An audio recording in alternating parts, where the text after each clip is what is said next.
France Valais vous présente la revue de presse de Jean-Pierre Corbel.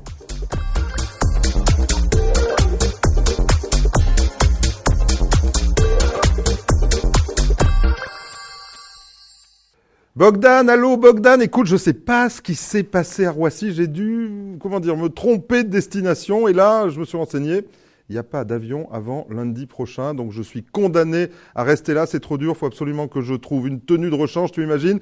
Et donc je vous ai préparé un petit zapping juste pour vous et donc à la semaine prochaine. L'agence de notation Fitch abaisse à nouveau la note de la France. Celle-ci passe de AA+, à un double A. Les causes de cette baisse sont notamment dues au dérapage budgétaire. Malgré les mesures d'économie décidées par le gouvernement français, Fitch table sur une croissance faible de 0,4% en 2014 et 0,8% en 2015. Il n'y aura pas de nouvel impôt décidé en 2015. C'est le socle sur lequel est bâti l'engagement présidentiel. Le gouvernement ne proposera pas de nouvelles mesures de hausse d'impôts, ni en 2015, ni en 2016, ni en 2017. Il y a un an déjà, le président avait demandé à Jean-Marc Ayrault, alors Premier ministre, de lancer une grande remise à plat du système fiscal. Notre système fiscal est devenu complexe, illisible. Le chef de l'État vient de demander à des députés socialistes de plancher sur un nouveau système. Aujourd'hui, chaque salarié est imposé sur ses revenus de l'année précédente.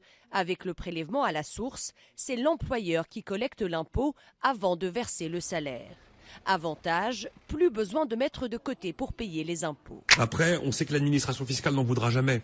C'est de l'hérésie pour l'administration fiscale, un truc pareil. Bah oui, on se souvient de François Hollande qui avait fait de grandes déclarations pour la taxe Tobin. Taxons les transactions financières, ça devait rapporter 50 milliards d'euros et mettre fin à l'odieuse spéculation financière. La position de la France, c'est maintenant de dire ne taxons pas les produits dérivés. Sauf que les produits dérivés, ça représente 85%. Ouais. Donc autant dire qu'il n'y a plus de taxe Tobin. Voilà, autant dire qu'il n'y a plus de taxe Tobin. Voilà. Oui, complètement. C'est une semaine pour beaucoup d'indices d'ailleurs. Mais c'est vrai que pour le CAC, la semaine est particulièrement marquée. On ne parle pas évidemment de l'indice de la bourse d'Athènes qui a perdu 20% sur la semaine.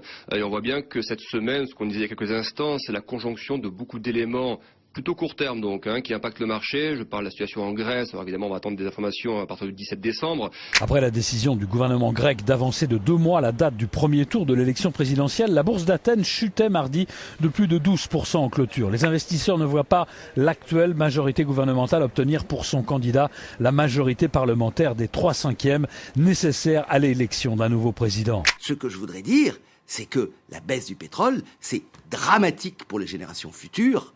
Parce que c'est la remise en cause de tous les efforts que l'on faisait jusque-là, en se disant qu'avec du pétrole cher, il fallait que nous préparions l'après-pétrole. Et du renouvelable. Il est clair que le choc à la baisse est positif pour la croissance de l'activité économique. Il agit effectivement comme une baisse d'impôts pour les ménages en leur redonnant du pouvoir d'achat et pour les marges des entreprises en les maintenant à des niveaux plutôt élevés.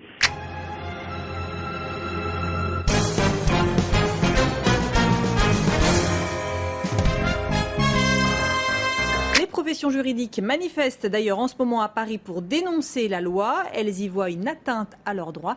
Une critique fermement rejetée par Emmanuel Macron. Cette loi, elle n'enlève rien à personne. Je crois que c'est important de le dire. Il y a beaucoup de protestations.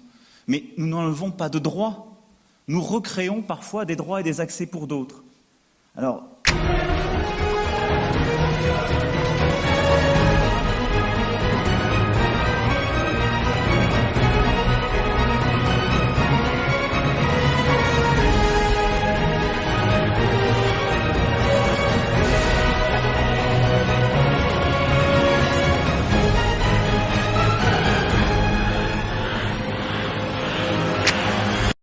Autre mesure, la déréglementation de certaines professions juridiques comme les notaires, les huissiers, les experts comptables, les administrateurs judiciaires et les commissaires aux comptes.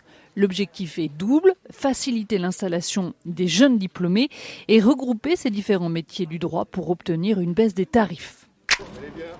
Alors que le gouvernement prend l'eau, Emmanuel Macron a le vent en poupe.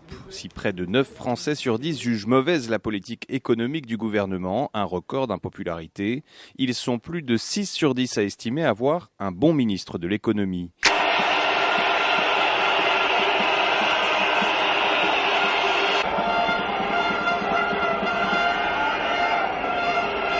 Alors il s'inquiète justement, le gouverneur de la Banque de France. Est-ce qu'il a raison d'être inquiet? Il dit je veux une baisse importante. Donc c'est quoi? C'est en janvier que et vous-même d'ailleurs, révélerez l'ensemble des taux pour l'assurance vie. Il veut une baisse importante, il a dit Christian Noyer. Donc je reprends ma question parce que vous n'avez toujours pas répondu. Donc le gouverneur de la Banque de France vous dit faites votre job d'assureur, soyez prudent, provisionnez. Est-ce que vous allez le faire et à quelle hauteur? Alors à quelle hauteur, c'est trop tôt pour le dire, mais on va effectivement pas loin de la fin de l'année là. Baisser. Vous attendez les autres? Baisser sans doute plus que tout le monde va un petit peu s'attendre, mais comme chaque année, on va baisser sûrement plus que la baisse naturelle et conforter nos réserves. Ça fait tout à fait partie de nos intentions. Donc un peu plus, ça veut dire quoi, Bernard? Autour de 0,50? Ça sera peut-être de ce niveau-là pour certains contrats, oui, c'est possible.